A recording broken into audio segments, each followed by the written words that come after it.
ओम श्री गणेशाय नम नमस्कार बंधुगण आपण मानकु आम यूट्यूब चैनल को बहुत बहुत स्वागत। आज रे भिडियो रे आमे आपण मानकु कहिबाकु जाउछु आपणक पई ए दुई दिनर स्थिति किपरि रहिबो, आज आउ आसंता काली आपणकर किपरि कटिबो। विशेष भाव में जदि आमे आपण मानकु कहिबु तो विशेष भाव में केउ सब जिनिस रे आपणकु फायदा हेबो, केउ सब जिनिस रे दुई दिन रे आपणकु सावधानता अवलंबन करबाकु पड़िबो, आपणकर लव लाइफ किपरि रहिबो, क्यारियर किपरि रहिबो, बिजनेस आउ व्यापार किपरि रहिबो एवं स्वास्थ्यर किछि महत्वपूर्ण इनफॉरमेशन मध्यम आमे आपण मानकु देबु। आउ ए वीडियो शेष रे आमे आपणकु किछि उपाय विषय रे मध्य कहिबु, जहा द्वारा आपण ए दुई दिन को आहुरी अधिक शुभ आउ मंगलदायक सब्यस्त करें। आग को वीडियो आरंभ करने पूर्व आमर आपण को रिक्वेस्ट कि जदि आपण आमर ए चैनल नुआ करी चैनल को सब्सक्राइब करंतु, सांगरे नोटिफिकेशन बेल को मध्य ऑन करंतु, जहाद्वारा समय समय सह नुआ नुआ वीडियो नोटिफिकेशन आपण पाखरे सर्वप्रथमे पहुँचब। आसतु जानिबा किपरि रहिबो आपणक पई विशेष भाव में ए दुई दिनर स्थिति। जदि सबुठारु प्रथमे आमे आपणको कहिबु कि कौन ए दुई दिन रे आपणक पई स्थिति पॉजिटिव रहिबो। विशेष भाव में जदि कहिबा विद्यार्थी माननकु इंटरव्यू रे एवं क्यारियर संबंधित परीक्षा रे सफलता मिलिबार पूरा संभावना रहिछि। सेथिपई निजर पाठ पढ़ा प्रति एकाग्रचित रुहंतु। आपणकर संतुलित दिनचर्या कारणरू अधिकतर कार्य समय सह पूरा मध्य हेबो।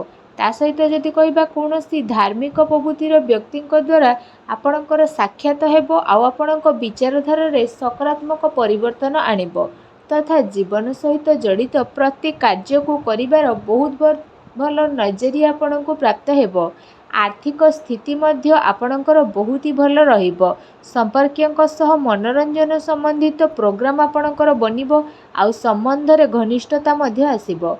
पूर्व किछि टाइम रु जे कार्य सब प्रति आपण परिश्रम करुथिले एबे से सबुर शुभ परिणाम आपणको आशा ठारू अधिक प्राप्त हेबो। धार्मिक कार्य प्रति आपणकर विशेष भाव में रुचि रहिबो।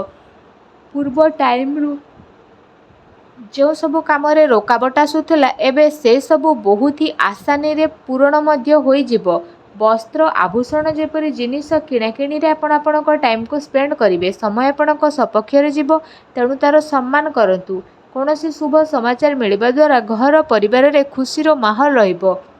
आपणक परिश्रम रे कौनसी महत्वपूर्ण कार्य आपण संपन्न मध्य करिवे। आपणकर योग्यता आउ क्षमता द्वारा परिवार सदस्यों द्वारा गर्व अनुभव करिवे। कौनसी विश्वसनीय व्यक्तिर परामर्श और सहयोग आपणकर हजिथिबा प्रतिष्ठा को पुणी थरे हासिल कराइबो, जहाद्वारा आपणकर आत्मविश्वास रे वृद्धि घटिबो। घरे कौनसी धार्मिक आयोजन संपन्न मध्य हेबो। ता सहित ए दिन आपणक पई बहुत ही भल दिन सिद्ध हेबो। ए दिन रे आपणको नुआ नुआ सफलता मिलिबार अनेक ही जोग बनु अछि। आसंतु जानिबा आपणक पई कोन नेगेटिव रहिछि। जदि कहिबा फ्रेंड्स को सहित आपण अजथारे बुला बुली रे निजर टाइम को स्पेंड करंतु नाही। निजर शारीरिक ऊर्जा को बनेइकी ही रखंतु। अलस्वामी हेले हेउथुबा कार्य आपणकर अटकी जिवो। गुरुत्वपूर्ण दस्तावेज को संभालिकी रखंतु, कारण केही भी आपणकर यह भूल व्यवहार करिपारे। यह द्वारा आपणकर स्वाभिमान उपरे आंच मध्य आसीपारे। संतानकर गतिविधि उपरे कड़ा नजर रखंतु। पिलांक समस्या को शांतिपूर्ण भाव में सुझंतु। तांकु रागिबा द्वारा विशेष भाव में जदि कहिबा तांका भाव में हिंस्र भाव जात्र होइथाय। काल्पनिक कथा उपरे अधिक ध्यान न देकी यथार्थ उपरे विश्वास करंतु, किंतु ध्यान रखंतु कौनसी भी कार्य को करिबा पूर्वरु तार भल खराब स्थिति उपरे नजर रखंतु, काहेकि ना किछि भूल हेबार संभावना लागू अछि।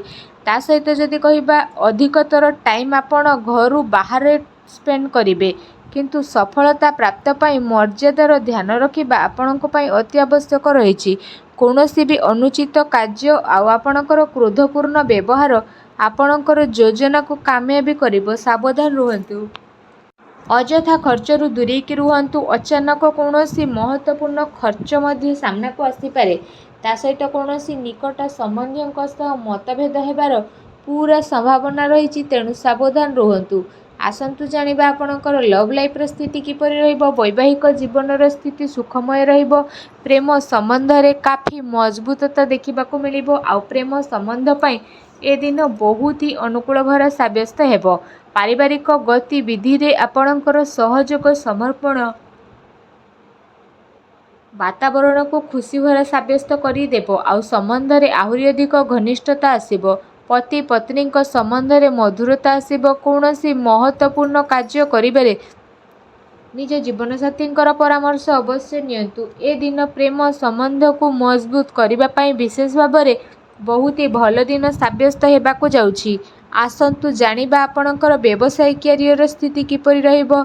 जदि कहिबा ग्रहंकर स्थिति आपणक पक्षरे रहिबो, कौनसी भल कार्य आपणकर सफल हेबो आउ लाभर उचित अवसर मध्य आपणको प्राप्त हेबो। चाकरी पेशा व्यक्ति निजर कार्य को बहुत ही अधिक ध्यानपूर्वक करिवे। कौनसी भूल भाल हेबार संभावना मध्य रहिछि। लेन देन रे ध्यान केंद्रित करंतु। कौनसी बड़ स्थिति रे परिवर्तन आसिबो आउ चाकरी पेशा व्यक्ति को निजर टार्गेट पूरा करने द्वारा लाभ मध्य प्राप्त हेबो। ता सहित कौनसी नुआ स्थिति जेहेतु बनूची, कौनसी भी डील फाइनाल करने टाइम रे समझदारी आउ भाभी चिंती की काम करंतु। लाभर मार्ग प्रस्तुत हेबार विशेष भाव में जोग बनुअछि। अर्थात समयर भरपूर सदुपयोग मध्य करिवे। व्यावसायिक गतिविधि मध्य सुचारू रूप से आपणकर चलिबो। आउ चाकरी पेशा व्यक्ति को निजर कार्य प्रति विशेष भाव में सावधानता रहिबार आवश्यकता रही। अन्यथा अधिकारी वर्गकर नाराजगी आपण को शिकार होगापाई पड़ पारे। व्यावसायिक विचार संबंधित रूप रेखार कौनसी भी कार्य को ए दिन में स्थगित करंतु। आर्थिक साधन रे वृद्धि हेबो, किंतु कौनसी प्रकार अनुचित कार्य को करने ठारू आपण को दूरे रहिबाकू पड़िबो। प्रॉपर्टी संबंधित कार्य रे पेपर वर्क रे मध्य आपण अधिक ध्यान दियंतु। टिके भी भूल भाल आपण को बड़ मुश्किल रु बंचई परिबो। चाकरी पेशा व्यक्ति ठारू बॉस उच्च अधिकारी प्रसन्न रहिबे। प्रमोशन रो जोग मध्य विशेष भाव में रही। आसंतु जानिबा आपणकर स्वास्थ्य किपरि रहिबो। कौनसी जगार आपण को आघात लागिबार विशेष संभावना मध्य रही। सेथिपाई आपण विशेष भाव में सावधानता अवलंबन करंतु।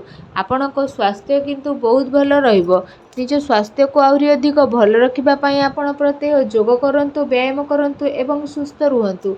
आसंतु जानिबा आपणको पाई कोन विशेष उपाय रही। विशेष उपाय रे आपण स्नान आदि करि सारिबा परे विशेष भाव में भगवान श्रीहरि विष्णु को हलदिया रंगर मिठार भोग लगांतु एवं विशेष भाव में केसरर तिलक को सबुठारु प्रथमे भगवान श्रीहरि विष्णु को चरण रे लगेइकी तापरे निजर मस्तक रे लगांतु।